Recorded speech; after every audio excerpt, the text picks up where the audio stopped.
Funding for this edition of Think Tank with Steve Adubato has been provided by Delta Dental of New Jersey. Everyone deserves a healthy smile. The Turrell Fund, supporting Reimagine Childcare.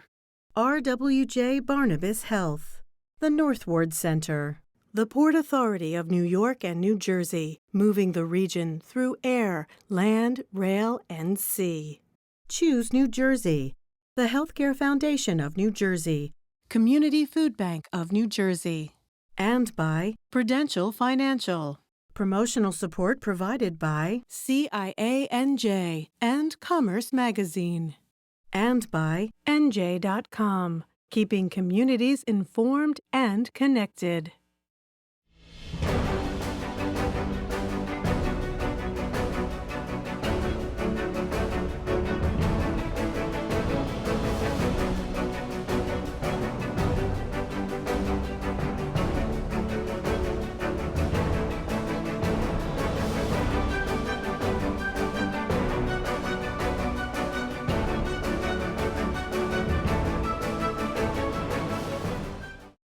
Welcome to a very special edition of Think Tank right here on News 12 Plus. We're honored once again to be joined by our longtime higher ed partner and friend, Dr. Ali Houshmand, president of Rowan University. Mr. President, how are we doing? You're doing great, Steve. How are you, sir? I'm great. 10 years at Rowan. You've been the president. Ali, most proud of a lot of things, but one or two that really jump out, and you say, I'm especially proud of those things at Rowan.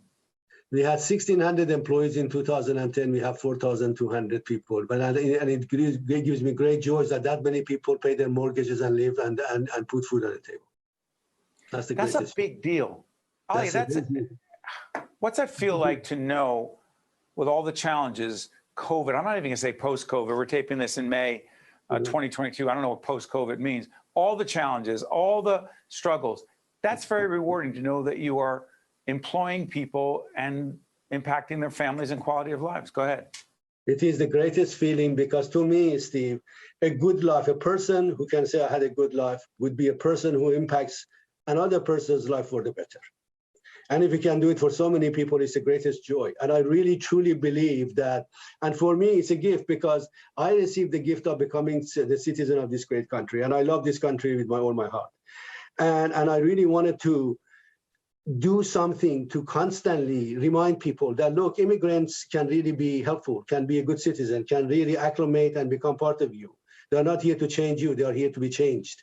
They're here to become better. And really, so that to me, this is the motivation. This is what I do. I don't do it for me. I really don't care any naming opportunities, any awards or any rewards, none of that. But the very fact that I can feel that I'm paying back for what I've received, which is absolutely priceless, is a good feeling. Well said, Dr. Ali Houshmand, the president of Rowan University. This is a think tank right here on News 12 Plus.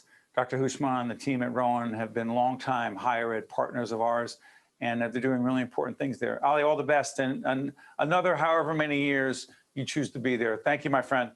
Thank you, sir. Bye-bye. You got it. I'm Steve Adubato. This is Think Tank. Here it is. Hi, I'm Steve Adubato. We kick off this program with our longtime friend and higher ed partner, Dr. Ali Houshmand, president of Rowan University. Good to see you, Mr. President. Good to see you as well, sir. Glad to be with you. Absolutely. Is it not a fact that you are celebrating, as we speak, 10 years as president? Yes, sir. Does it seem longer or shorter? Oh, it's a long, 10 years. I was going to say it's long, 100 years. Then I realized that it's no 110 years. Yeah, it is. And you know, Steve, being a college president, especially now, because, you know, you are basically the protectorate, the most precious assets that people can have, their children. And that's an enormous responsibility. And if anything happens to any one of them, of course, is of monumental concern. You think that you have failed. And so being in this position and worrying about that, worrying about budget, worrying about, you know, people showing up to work, remote work, you know, all sorts of issues that we deal with on a daily basis, you know, those are the challenges. And it makes us strong, but sometimes exhausted. You know, one of the things, Ali, and I mentioned you are one of our higher ed, Rowan is one of our higher ed partners, excuse me. One of the things that I'm struck by is and I was teasing you about this in a good way before we got on the air. Always something new going on, particularly around partnerships, collaboration. Question, there's a federal workforce training grant that has come to Rowan. What is it and why is it so important? It is very important because what has happened, Steve, forever, for recent, I would say the past 30 years or so in this country, every single individual have assumed that in order to be successful, you have to go and get a 4-year college degree rather than getting a dignified, well-paying job that can sustain you. And as a result, we have got this massive $19 million undergraduates, 11 of whom are, on campuses. And everybody wants to get a baccalaureate degree. And when you go to places like county colleges where you train electricians and plumbers and HVACs and electricians and all these trades and other crafts that the country desperately needs, we don't do that because people look down at those things. And I think the role of the higher education, including senior universities, including research universities, should be the following. What is my responsibility towards the economy of my country and my state? And I need to do my very best to be an asset there because my sole responsibility is to train the future of America. If that is my job, then I have to make sure that who I train fits what the needs are. And I think we need to start really thinking that way. Come down from that ivory tower. There's nothing wrong with Rowan to do a Ph.D. in molecular biology and have a medical schools and at the same time work in trades. Nothing wrong.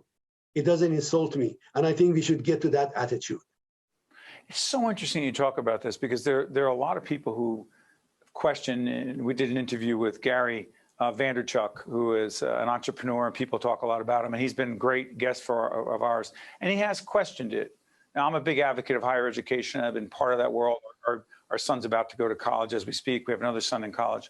But the reason I say that is Gary V, as he's called, was questioning the value, and I'm not going to get into a philosophical debate about the value of college education, but what you're talking about is changing what that education has been historically, and also along those lines, environmental initiatives that you and the university have been involved in, that is more tied not just to the environment and sustainability, but the jobs and the marketplace of tomorrow. Talk about it, Dr. Houshmand. Yes, exactly. Look at the future.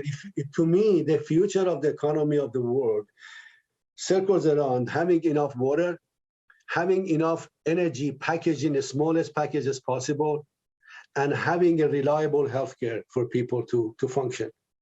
These are the areas that are going to be growing, and all of them are directly, and the other one, of course, is food production. All of them directly or indirectly impacting the environment.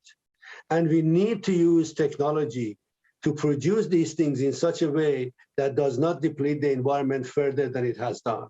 Because as a citizen, by myself, I cannot believe anybody who thinks that environmental issues and concerns are hoax. It's hard for me to believe But that. you hear it, Dr. Houshmand. How do you deal with that when you hear it?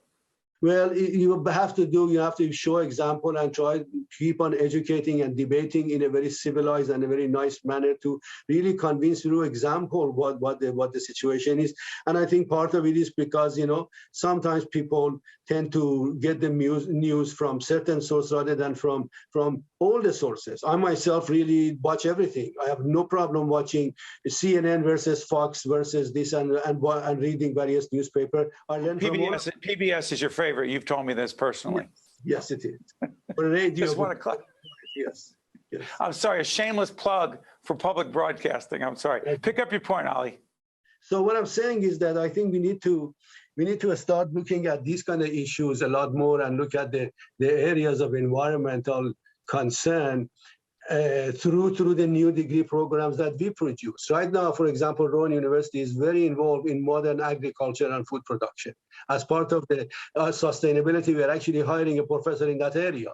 We have just already hired a farmer I actually am a farmer. I grow about 2 acres of land where I grow peppers as well as food. And I box these things and we deliver it to a community, to neighborhood for free over the summer. Last year, we did 11,000 pounds. This year, it's going to be significantly more. But through that, I hire students. I teach them what it takes to grow food so that they can literally see it from seed to eat. And when they see this kind of thing and they try to understand what it takes to grow a pound of tomato and what are the better and more creative way for them to start researching to find a better way so that less water can be used, less energy can be used and produce better yield and more nutrition. These are the kind of things that we need to teach our future generation. Ali, let me ask you something. When you talk to your colleagues, other university and college presidents, and you talk the way you're speaking right now about the need to evolve, adapt, pivot, innovate, et cetera, not just with rhetoric, but in reality, you're doing that. Are they mostly supportive or are they like, what's up with this guy? Well, they're mixed up both.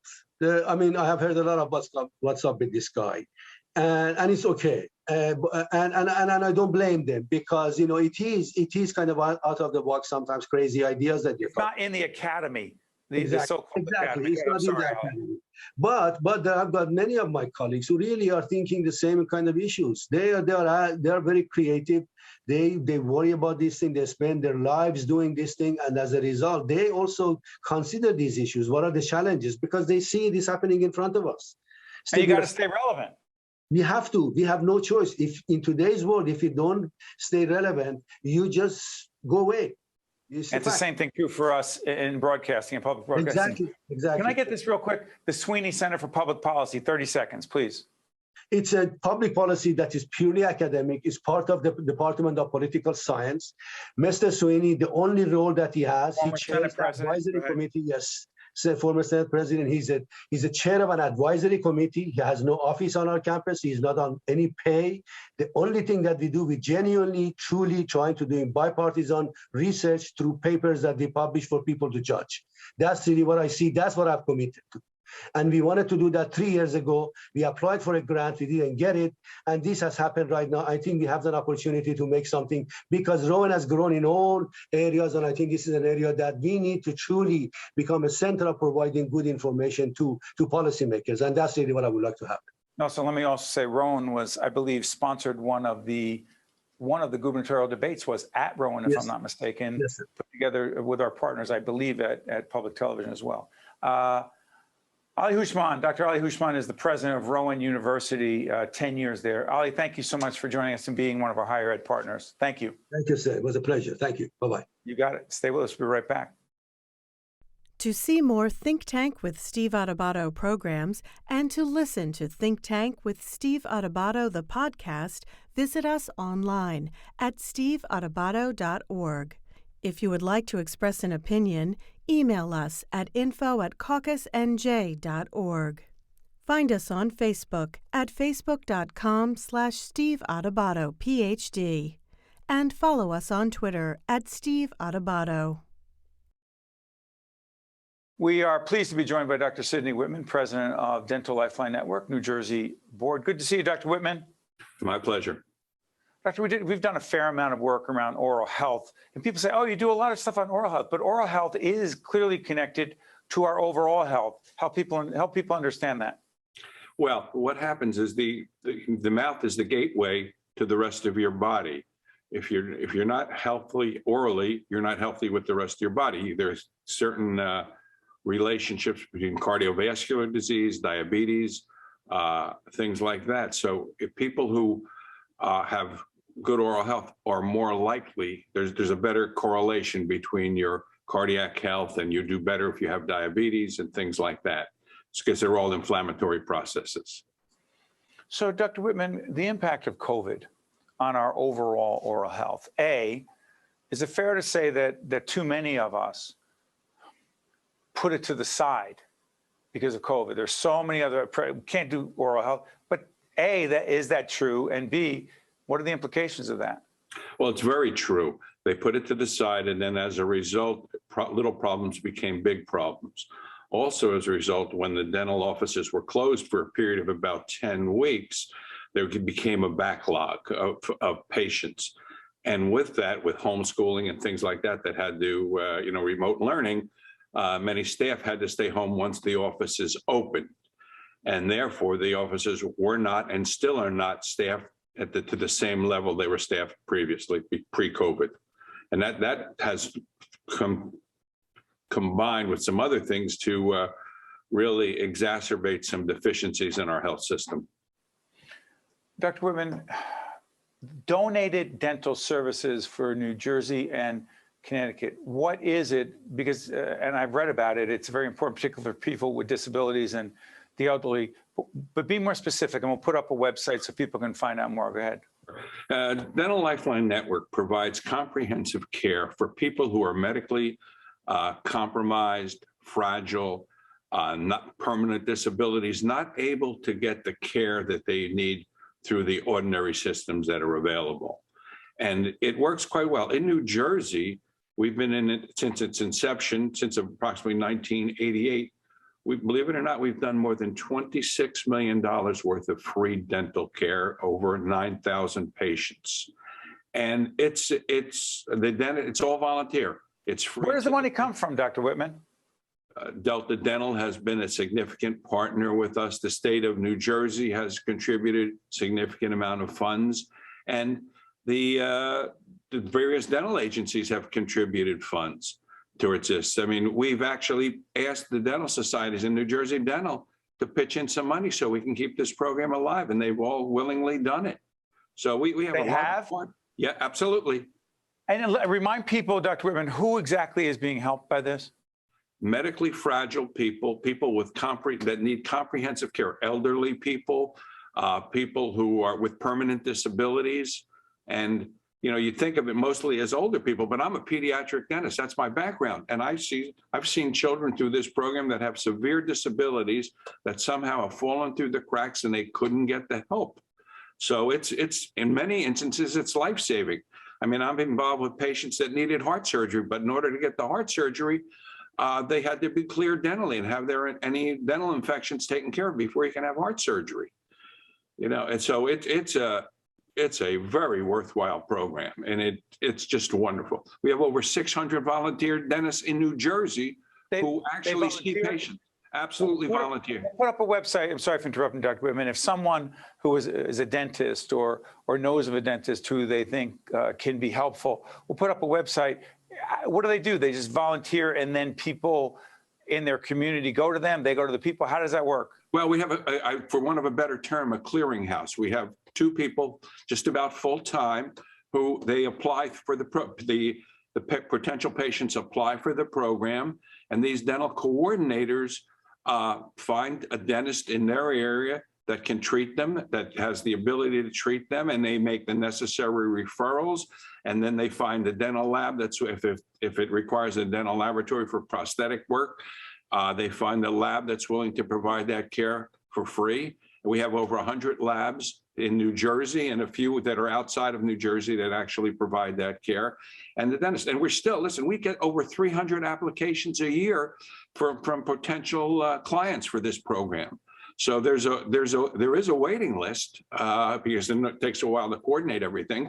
Sure. But we're doing a pretty good job, I will say that. And this is a national organization. We're the New Jersey component. Before I let you go, Doctor, and you're reminding me every time I do a program on or a segment on oral health, it reminds me that I'm scheduled for a checkup and a cleaning. Right? It does. It really does. But to that end, people's fear. Not all of us, some of us, many of us have a fear of dentists, of going to the dentist. How are we doing on that? We're doing I know better. I only have about 30 seconds left, but how are we doing on that? Okay, we're doing better than we were. I will tell you that certainly COVID put some fear in people, but we know that those fear, you're safer in a dental office than you are out in the public for all practical purposes. We have a better record in the dental offices than you do in your supermarket. But we start, as a pediatric dentist, we start our patients no later than age 1. And we take that fear away from them. That's what it is. We do prevention and programming in such a way that it makes it fun to go to the dentist. There he is. He's Dr. Sydney Whitman, president of Dental Lifeline Network, New Jersey, board. Good to see you, Dr. Whitman. Thanks so much. My pleasure. Thanks. You got it. Stay with us. We'll be right back. To see more Think Tank with Steve Adubato programs and to listen to Think Tank with Steve Adubato, the podcast, visit us online at steveadubato.org. If you would like to express an opinion, email us at info@caucusnj.org. Find us on Facebook at facebook.com/Steve Adubato, Ph.D. and follow us on Twitter at Steve Adubato. We're pleased to be joined by Peter Rosario, who is president and CEO of a great organization in Brick City, Newark, New Jersey. It is La Casa de Don Pedro. You'll see the website up. Peter, good to see you, my friend. Great seeing you again, Steve. Thank you so much for having us. You got it. While the website is up, tell everyone what La Casa is and why it's so significant, particularly for citizens in and around the city of Newark.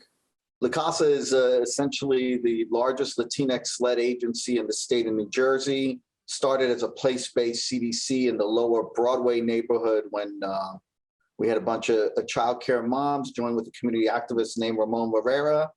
Found the agency in the wake of the riots and turbulent times. Rebellion of 1967, and as a very young kid in Newark, I remember Ramon and the work that he did. So good, I'm sorry. Yes, yeah. So exactly, and essentially, basically fighting for the rights of a Latinx population then, and obviously with our Black brothers and sisters fighting to make Newark the best place to live, and that led to us being a multifaceted. One thing I would always say: there isn't a solution that we don't like to take on, right? So we do AIDS work, we do weatherization, we do early childhood education, we do after school enrichment program, we do mental health services, workforce development, welfare to work, those kinds of things. And along those lines, Peter, you know that we're doing a series, an ongoing series for several years called Reimagine Childcare. And La Casa has been very involved in the childcare situation and the crisis, if you will, of affordable, accessible childcare. As we put up the Reimagine Childcare website, let me ask you, the impact of COVID on affordable, accessible, quality childcare. Peter Rosario, go ahead. In a word, devastating.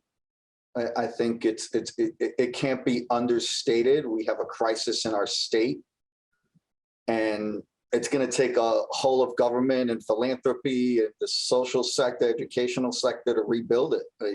We're lucky.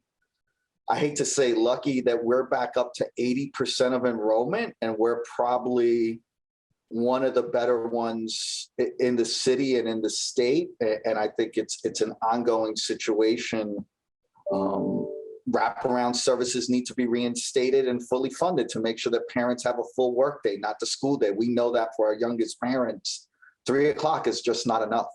So I think, and I would say this, if you see a child care worker, you should thank them. If you have a child care worker, I've done this work for 25 years, did it in the heart of 9/11 in Flushing, Queens, when things were bad there. But this is the worst year that child care professionals have had throughout the state in terms of dealing with the issues with our youngest learners, in terms of equity, in terms of mental health, in terms of physical health and well-being. So I think we really, I know we always say, thank a firefighter, thank a nurse. I think we got to put child care workers. Thank a child care worker, professional. Right, thank a child care worker.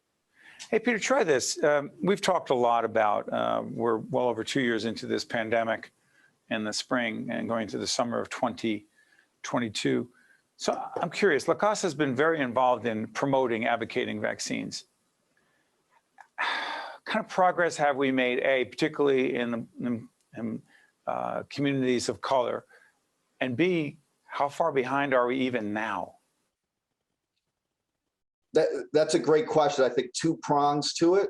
First, we should celebrate. This is by far the fairest and most equitable access to a vaccine that has ever happened in the history of this country, right? They haven't always been fair and equitable, but go ahead. Right, and that's the whole, right? I think we need to start with the positive, the headline. I think La Casa and agencies who had that boots on the ground, the trusted voice, really were the ones who had to build trust in the vaccine, because as we know, people of color, rightfully so, are very skeptical of vaccines. Our approach was a little bit different at La Casa, even for our employees. And I think if I had to put a stamp on what our success story was, we got to 95% vaccination rate of our staff without threatening to fire people. We had to put How'd you do that, Peter? How'd you do that? You didn't make it mandatory. You didn't say we're going to fire you. How did you do that? How'd you encourage and get those high numbers? So I had to send out all the official notifications, right, for Head Start. And so I did those, but I also followed them up with, hey, we're going to work with you on this. We had staff meetings, we had town hall. I went one-on-one to meet with people. I can tell you, I had folks, I did a raffle that I gave out $1,000 gift cards to five of our staff, $500 gift cards to thank them. I could tell you that even after that, I had one of our staff who's said, I'm a firm anti-vaxxer. I do not believe this works, but you've respected us. You've treated us with dignity. You haven't vilified us. So I'm going to do this because I want to keep my job. And I believe in what La Casa is doing in terms of balancing the right approach. Was it perfect? No, but I think it really, this is one of those where we measured twice and cut once in terms of not firing people early on. And I think it paid off in terms of building trust. And again, my sentiment to the staff always is, our staff, our colleagues are our first customers. So if we can't do this in a fair fashion with them, then how can we expect them to go out in the community and do it fairly? Peter, I got about a minute left, and I'm going to open up Pandora's box here. But the issue of immigration, huge issue in our state, in our region, in our nation, particularly for an organization like La Casa, for the people you serve. Many of them are not legal citizens. They are just people in need, people in the community. To what degree has that situation been exacerbated through the pandemic? Do I have to say devastating again? I think it's a. You're the one doing the work, Peter. Not me. You're doing it.